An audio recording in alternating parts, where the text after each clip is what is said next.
প্রিয় দর্শক, আসসালামু আলাইকুম। তো দর্শক, আজকে আমরা এক অসহায় মেয়ের গল্প তুলে ধরবো, যার নাম হচ্ছে লিমা। লিমার বিয়ে শাদী হয়নি। লিমা ইউটিউবে এসেছে বিয়ে শাদীর জন্য। তো লিমা চাচ্ছে ভালো একটা মানুষ, যে মানুষটি সুখে দুঃখে তার পাশে থাকবে, তাকে কখনো ছেড়ে চলে যাবে না। এমন একজন মানুষ পেলে লিমা বিয়ে শাদী করতে রাজি আছে। তো লিমার ঘরে বাবা নেই, মা আছে। লিমার বড় একটা ভাই আছে, ছোট একটা বোন আছে। বড় ভাই বিয়ে করে আলাদা হয়ে গেছে। বোনটাকে নিয়ে, মাকে নিয়ে লিমা থাকে। লিমা একটি বাসায় সেলাই মেশিনের কাজ করে। তো লিমার অনেকে বিয়ের ঘর আসে, কিন্তু যৌতুকের জন্য বিয়ে হয় না। তো লিমা এখন ইউটিউবে এসেছে, কারণ ইউটিউব আসতে চায়নি। তো লিমা চাচ্ছে কি করব, বুকে ব্যথা নিয়ে তো আর থাকা যায় না। লিমা চাচ্ছে যদি ভালো একটা জীবনসঙ্গী পায়, তাহলে বিয়ে শাদী করে নিবে। সে যদি বুড়ো বিবাহিত হয়, সমস্যা নেই।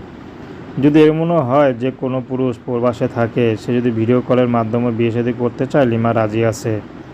লিমার কোনো চাহিদা নেই, কোনো পছন্দ নাই। শুধু মোটা ভাতে মোটা কাপড় পেলেই লিমার আর কিছু চাওয়া পাওয়ার নেই। তো দর্শক, এই ছিল লিমার জীবনের সংক্ষিপ্ত জীবন কাহিনী। তো প্রেম, ভালোবাসা, বিয়ে শাদী করা একান্ত আপনাদের ব্যক্তিগত ব্যাপার। আসুন আমরা 5 ওয়াক্ত নামাজ পড়ি, দেশের সেবা করি।